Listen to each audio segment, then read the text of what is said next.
Assalamualaikum bosku, welcome to my channel. Sebelum menonton jangan lupa subscribe, nyalakan dulu loncengnya, dan jangan lupa like dan komen. Dan jangan lupa ambil posisi rebahan kalian. Untuk kalian selamat menyaksikan. Tentu saja, kakek naga menggaruk janggut naga, berpura-pura serius.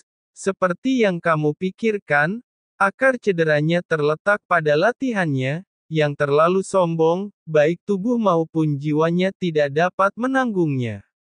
Dalam hal ini, latih tubuh dan jiwanya sampai tubuh dan jiwanya cukup kuat untuk menahan praktik hegemonik itu. Ini, semudah itu. Ye Chen menatap kakek naga dengan mata melotot. Sesederhana itu. Ketika melatih tubuh fisiknya, kau membutuhkan darah tubuh suci kunomu. Tubuh fisik suci kunomu tak tertandingi.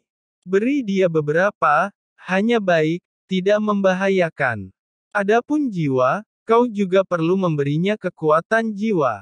Kamu, dan jiwa lelaki tua kecil bernama Zuge bisa melakukan bersamaan, dan menggunakan kekuatan jiwanya untuk mencuci jiwanya, jadi semuanya baik-baik saja. Kedengarannya sangat bisa diandalkan. Setelah mendengarkan kakek naga, Ye Chen tidak bisa membantu tetapi menyentuh dagunya. Teman kecil, melihat Ye Chen terus menyentuh dagunya, Fuling berteriak ragu-ragu. Ye Chen menjawab, serahkan padaku. Melihat harapan keempat orang itu, Ye Chen tidak bisa menahan diri untuk tidak menepuk dadanya. Melihat kepercayaan diri Ye Chen, keempatnya menarik napas dalam-dalam dan menekan suasana hati mereka yang bersemangat. Senior mundur sedikit. Ye Chen menyingsingkan lengan bajunya. Mendengar bahwa Fuling tidak berani menunda, mereka mundur. Tetapi ketika kakek Zuge hendak mundur, dia diseret oleh Ye Chen. Kakek Zuge tidak bisa pergi, tinggal dan bantu aku. Kakek Zuge berkata, apa yang bisa aku bantu? Tentu saja ada. Ye Chen telah mengeluarkan api abadi dan petir langit, dan api abadi menyelimuti tubuh Raja Pedang. Petir langit menjerat jiwa Raja Pedang. Gunakan kekuatan jiwamu untuk mendisiplinkannya. Apa benar? Kakek Zuge menyentuh dagunya, menatap Ye Chen dengan keraguan di wajahnya. Ye Chen berkata, itu masuk akal, karena kakek Zuge pernah menelan kekuatan Yuan Shen.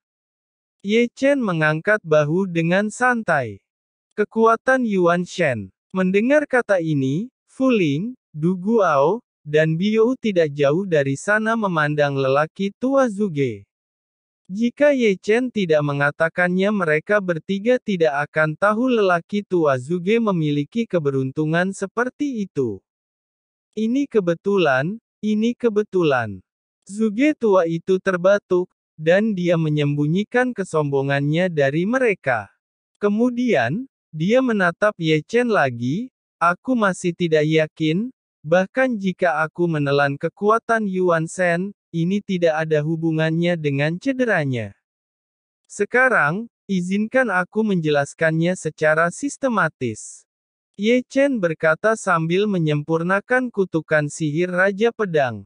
Melatih tubuh dan menyembuhkan luka dalam, dan meredam jiwa, kutukan sihir, luka dalam, dan latihan senior Raja Pedang, tubuh fisik dan jiwanya tidak tahan dengan metode hegemoniknya, yang harus kita lakukan adalah meningkatkan kekuatan tubuh fisik dan jiwanya, dan kakek Zuge menelan kekuatan Yuan Shen, dan menggunakan jiwa kakek Zuge untuk melatih jiwa Raja Pedang, jadi kakek Azuge dapat meningkatkan kekuatan jiwanya dengan sangat baik, jadi mengerti. Mengerti. Kakek Zuge segera menyingsingkan lengan bajunya, menarik napas dalam-dalam, mengorbankan kekuatan Yuan Shen, dan membungkus jiwa Raja Pedang. Dengan cara ini, Ye Chen menggunakan api abadi saat melatih tubuh fisik dan menyempurnakan kutukan sihir, sambil menggunakan petir langit untuk menyembuhkan luka-lukanya dan melatih jiwanya, dan tugas kakek Zuge adalah melatih Raja Pedang dengan jiwanya, semuanya berjalan secara metodis. Tidak jauh dari situ, menyaksikan mereka berdua berdiri dengan sungguh-sungguh di depan peti mati es, Fu Ling juga khawatir. Sepertinya membawa Ye Chen adalah pilihan yang sangat tepat. Wajah Du Guao memancarkan senyum langka. Bahkan Raja Pil tidak berdaya bisa menyembuhkan. Keberadaan Ye Chen, itu benar-benar berkah. Ayah harus bangun. Biyu terus memelintir bajunya, dan ada ketegangan di matanya yang indah.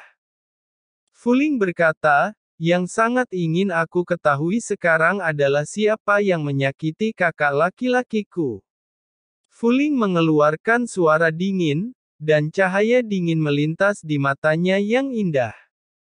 Di dataran Chu, sedikit orang yang bisa menyakitinya.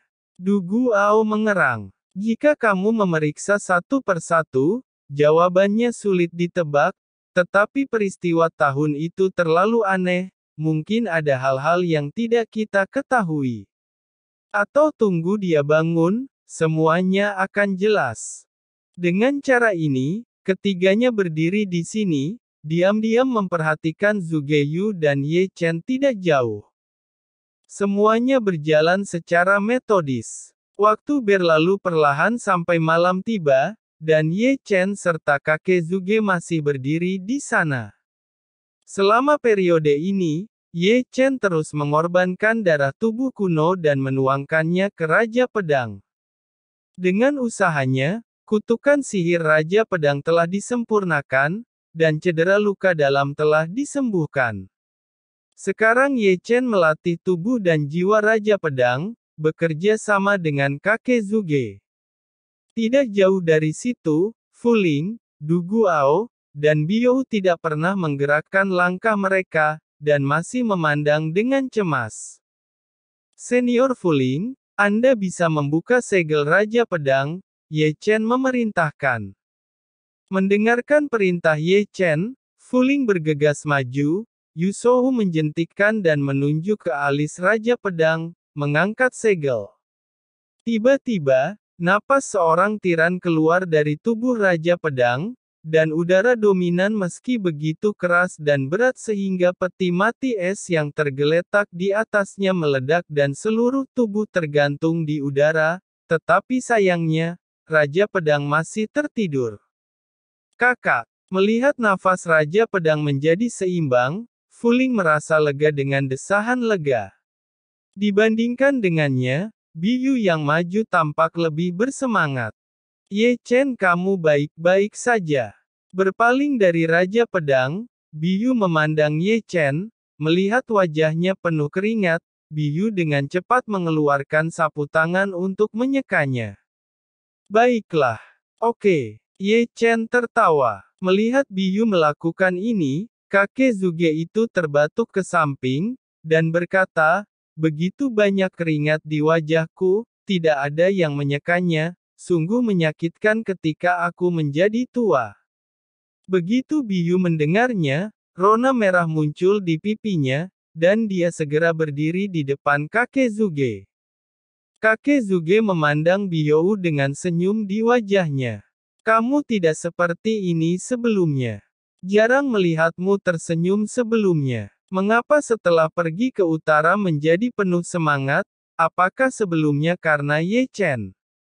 Karena itu, kakek Zhuge juga memandang Ye Chen dan melanjutkan, tetap saja, rasanya wajar melihat seseorang.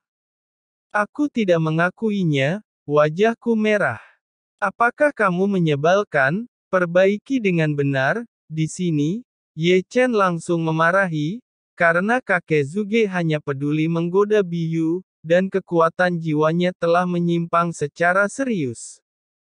Sudah semakin tua, dan agak kuno, kakek Zhuge tampak malu. Kakek Zhuge berkata, itu saja. Kemudian kita akan menemukan tempat untuk mengobrol dengan baik. Aku tidak tahu apa yang terjadi, dan kemudian melihat wajahmu, tanganku tidak bisa menahan sedikit rasa gatal ingin memukulmu, kakek Zhuge berkata dengan sungguh-sungguh. Ye Chen berkata, Aku juga merasa seperti itu. Melihat wajah tuamu, mata kiriku terus melompat dan melompat sepanjang waktu, selalu menggunakan semacam dorongan untuk menghabisimu dengan mata roda abadi. Tidak ada yang bisa dikatakan sepanjang malam, dan kemudian fajar. Di lembah bunga, Ye Chen dan kakek Zuge masih membantu Raja Pedang untuk meredam tubuh dan jiwa. Keduanya sudah sangat kelelahan. Ye Chen baik-baik saja. Tubuh suci kuno penuh dengan vitalitas. Sedangkan kakek Zuge, seluruh wajah tua menjadi pucat, dan pikirannya berdengung, telah menggunakan jiwa begitu lama. Itu juga membuatnya kewalahan. Namun, upaya siang dan malam keduanya tidak sia-sia. Meskipun Raja Pedang masih belum bangun, Ki dan darah mulai bergerak.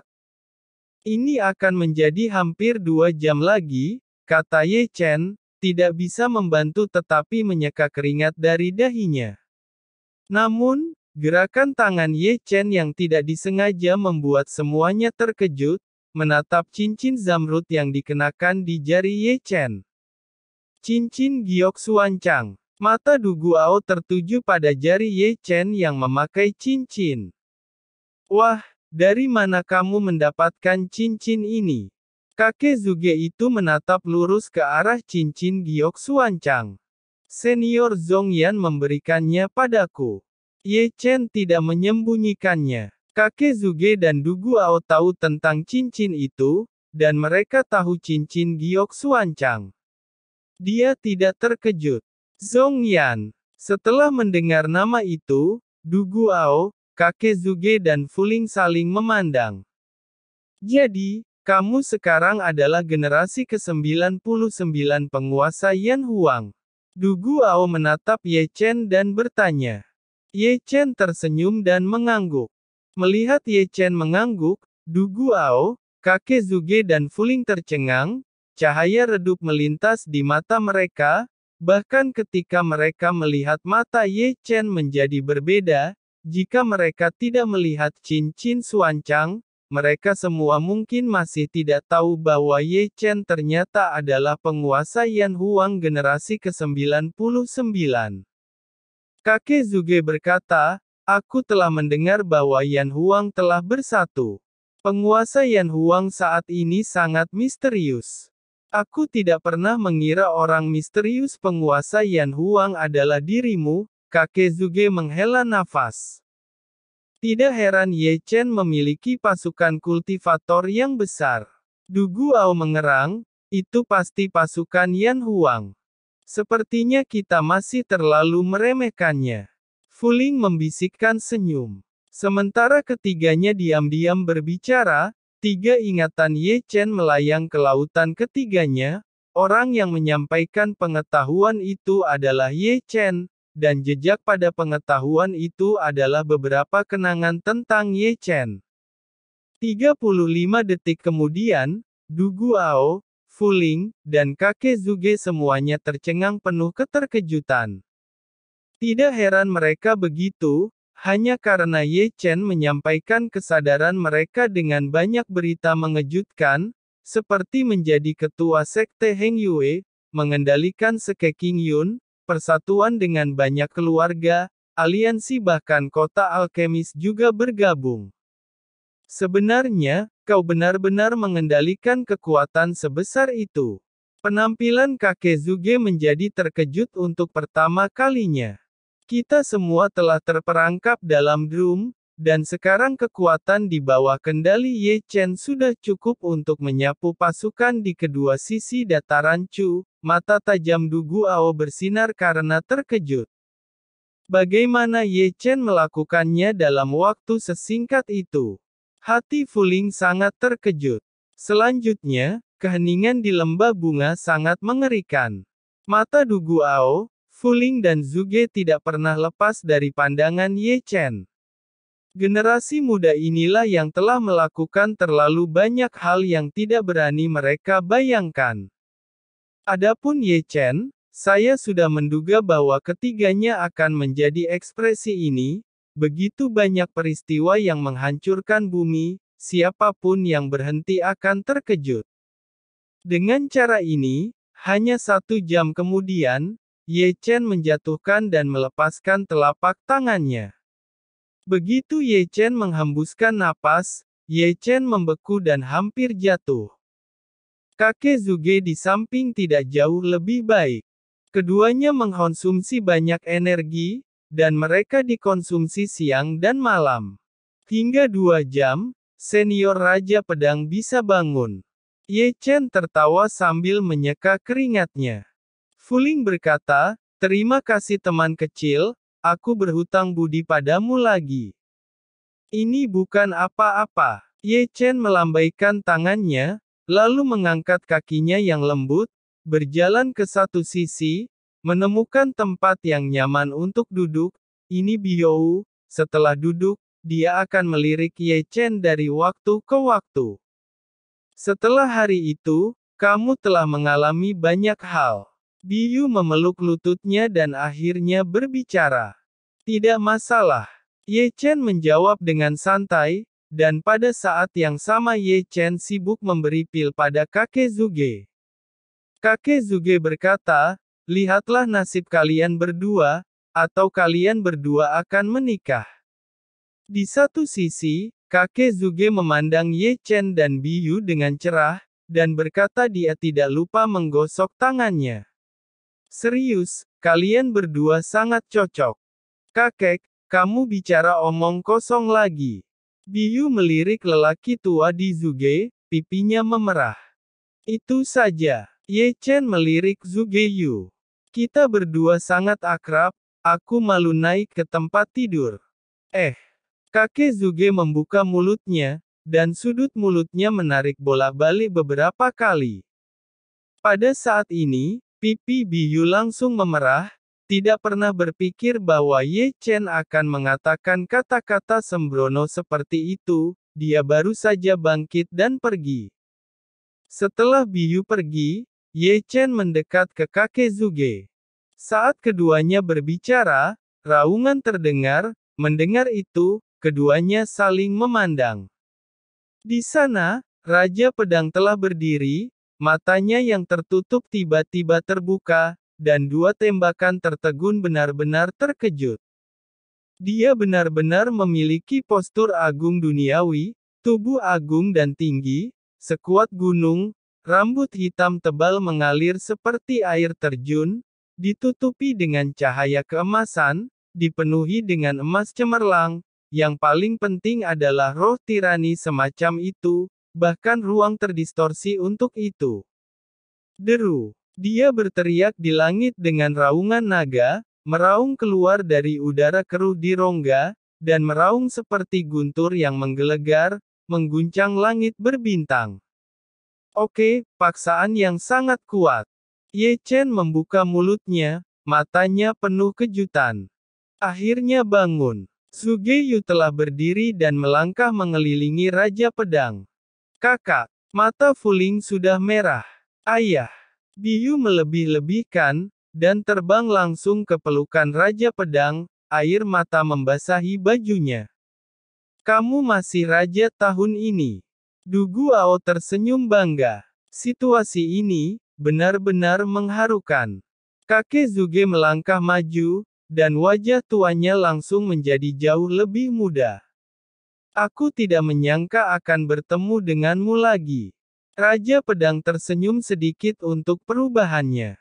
Meskipun suaranya sekuat guntur, tetapi dengan warna serak, tampaknya dia telah mengalami banyak hal dalam abad yang lalu, dan seluruh tubuhnya penuh dengan jejak perubahan waktu. Yang berikutnya sangat sensasional. Ye Chen, yang tidak jauh, hampir menyeka air matanya. Biyu berkata, "Ayah, kita harus berterima kasih pada Ye Chen, dia menyelamatkan ayah dan pernah menyelamatkan bibi juga." Saya tidak tahu kapan Biyou menyeka air mata dari matanya dan menunjuk ke Ye Chen yang tidak jauh. "Kamu Chen." Raja Pedang melihat tanpa sadar tidak jauh. "Saya adalah saya." Ye Chen segera memberi hormat pada Raja Pedang. "Tentu saja, Ketika Raja Pedang melihat wajah Ye Chen dan cincin giok suancang di tangannya, dia tiba-tiba ragu-ragu. Segera, Raja Pedang melangkah maju, membungkuk memberi hormat, dengan ekspresi kagum. Di sini semua orang terkejut atas perlakuan Raja Pedang memberi hormat pada Ye Chen, seolah-olah Ye Chen adalah orang yang dia hormati.